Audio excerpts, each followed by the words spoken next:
Hello everyone, welcome back to the United Star. We've got Shivaan here again to talk to us about transfers for game week 34 plus. It's an interesting game week with some nice fixtures coming in. So maybe you want to bring some players in, or you want to take some players out and save some money, because now is that silly Yeah. season where relegation teams start fighting for their lives and people going for Europe start pushing. So Shivaan, what do you think? What should the manager's strategy be for this week?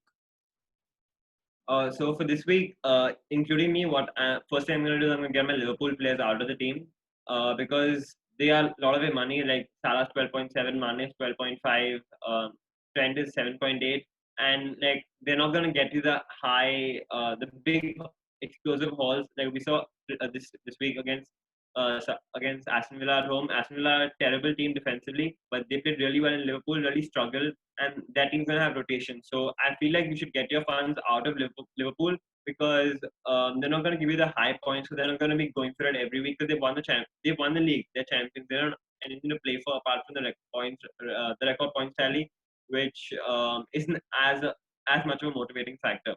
So the players I'd love to get, firstly, you need to have at least two Manchester United attacking players. So you need to have either one of Martial, Rashford, Greenwood, or Bruno Fernandes. You could even go for all three if you don't have all three, or you could go for one Manchester United defender in either Van Bissaka or Maguire. But I feel like having Fernandes is key. So if you don't have Fernandes in your team by now, please get him in. But apart from that, you can get in. I'd say Martial is the best bet alongside Fernandes because he's a midfielder, so he gets an extra point for a goal, and he's an extra point for clean sheet as well, and he's playing up front. So what more can you want? And then the other team I'd look at right now is Chelsea, and I think Christian Pulisic has he's been amazing since the restart. He's got his last 3 assists have all been because he's been fouled. And if you look at what Chelsea play, they're really attacking, and Pulisic is basically playing as a second striker right behind Giroud or Tammy Abraham. So he's one of the he's one of those players where you really you see him involved in the game all the time. So he's a player that who will score big. And Chelsea have like a couple of easy fixtures. They have Crystal Palace this week, and they have a nice run before uh, for the end of the season. So I feel like he's one player that managers should get in. Also, in terms of Manchester City assets, I think you're going to be wary because every week there's going to be rotation from Pep.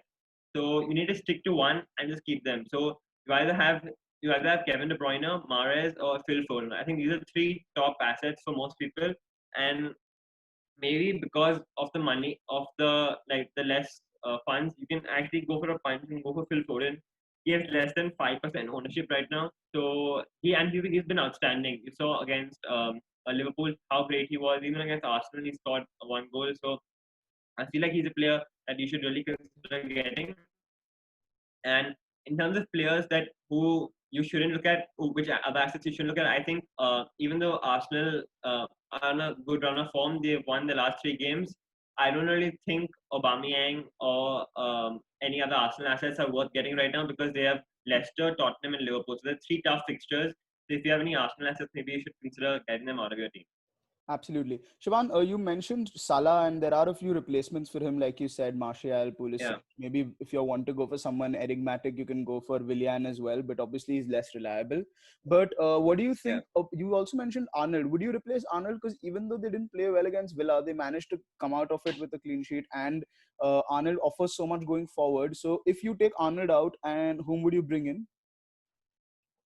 If I take Trent, I think I'd keep Trent Alexander-Arnold because he gets you so many different types of points. So he can score free kick, he can keep clean sheets, and also Liverpool don't really have a right back apart from Trent, so they have options in terms of the front three. They have like Minamino, they have Origi, they have Chamberlain who can play up there. They don't really have a right back.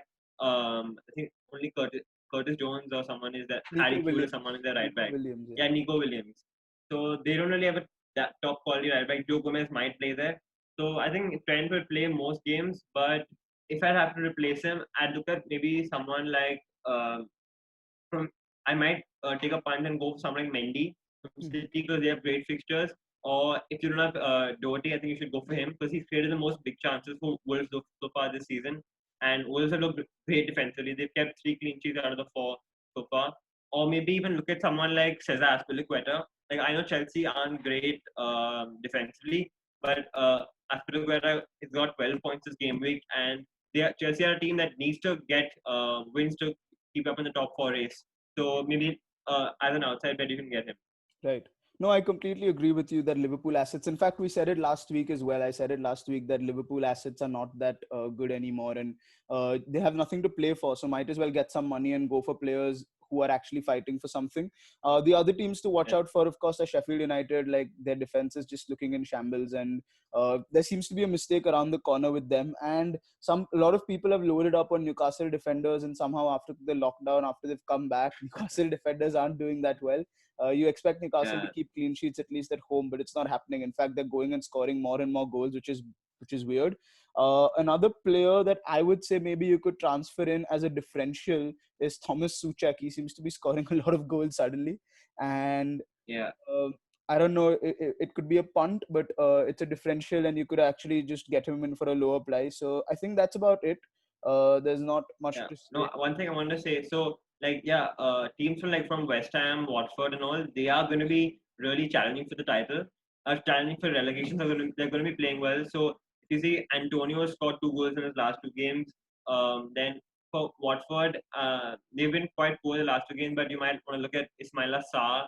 And for Aston Villa, Grealish hasn't scored in 10 games, but he's the one player that you should look at because these teams need the points. So if you want to really go for a punt, I feel like you should go for one of these three players from their teams. I'd probably go for Antonio. He's playing up front. He's like 6.8 million, so he's a good bet, and he's got two in the last two. So maybe he's someone you can go for.